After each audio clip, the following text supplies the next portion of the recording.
আদা বাটা, রসুন বাটা, পেঁয়াজ বাটা, জিরে বাটা, লঙ্কা বাটা।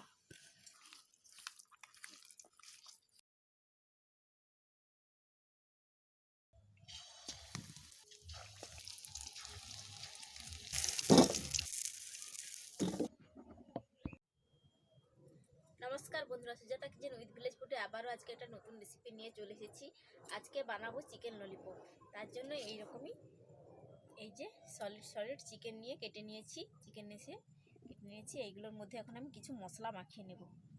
আদা বাটা, রসুন বাটা, পেঁয়াজ বাটা, জিরে বাটা, লঙ্কা বাটা, স্বাদ মতো লবণ,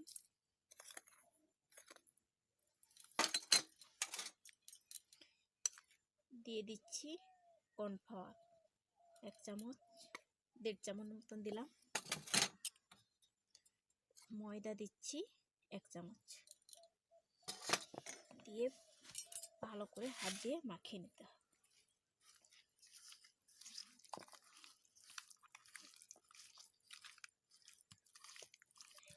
হাত দিয়ে ভালো করে এগুলো ধরে ধরে চিকেনগুলোর মধ্যে ভালো করে যেন মশলাটা ঢুকে এরকমভাবে মাখিয়ে নিতে হবে। এরকম শুকনো শুকনো করে মাখাতে হবে। দেখুন একটু জল নেই, শুকনো শুকনোভাবে মাখিয়েছি। ভালো করে মাখিয়ে নিয়েছি। মাখিয়ে এখন আমি ঢাকা দিয়ে আধ ঘন্টার মতন রেস্টে রেখে দিচ্ছি। আধ ঘন্টা পর ফিরে এসে দেখাচ্ছি। এখন আমি একটা ডিম ফাটিয়ে একটা ব্যাটার বানিয়ে নিচ্ছি।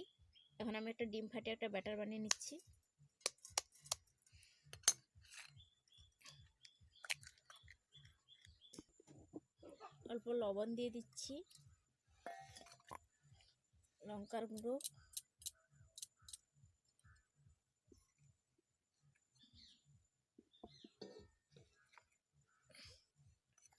কর্নফ্লাওয়ার দিয়ে দিচ্ছি 2 চামচ, 1 চামচ ময়দা দিয়ে ভালো করে ফেটিয়ে নিচ্ছি।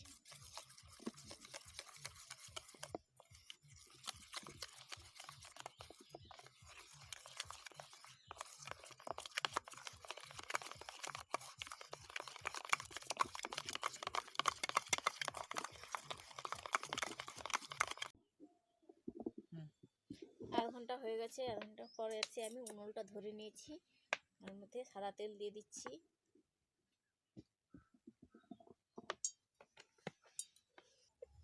আধ ঘন্টা পর চিকেনটা আমি খুলে দেখাচ্ছি, দেখুন কেমন হয়েছে। এইবারে এই যে একটা ব্যাটারটা তৈরি করেছিলাম, এই ব্যাটারের মধ্যে ডুবিয়ে তেলের মধ্যে ছাড়ব। এইভাবে ডুবিয়ে নিচ্ছি।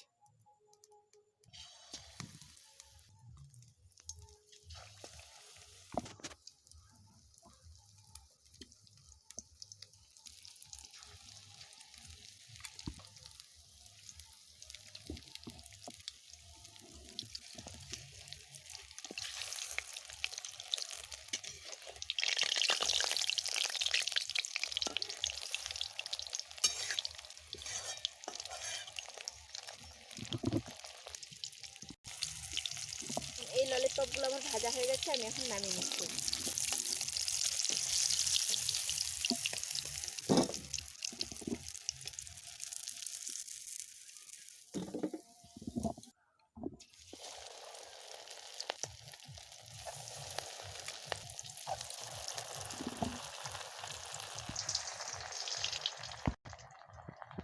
এগুলো ভাজা হয়ে গেছে, নামিয়ে নিচ্ছি।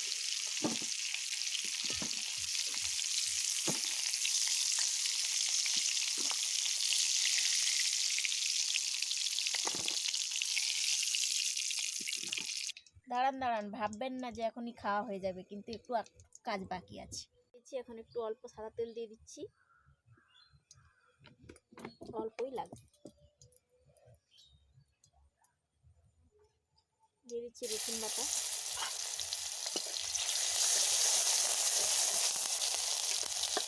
পেঁয়াজ বাটা,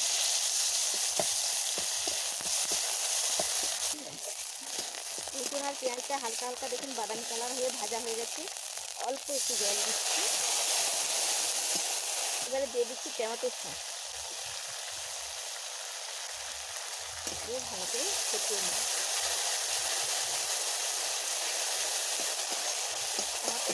বেশিক্ষণ আমি নাড়বো না।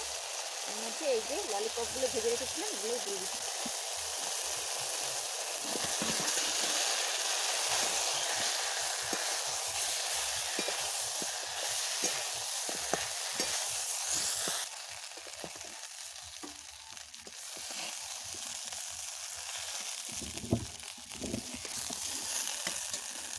হ্যালো বন্ধুরা, আমরা সবাই রেস্টুরেন্টে তো চিকেন ললিপপ খেয়েছি।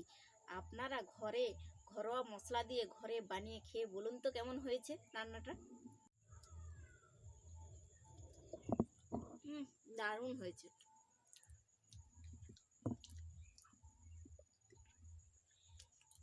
আপনারা বাড়িতে বানিয়ে খেয়ে এরকম বলবেন কেমন হয়েছে কিন্তু।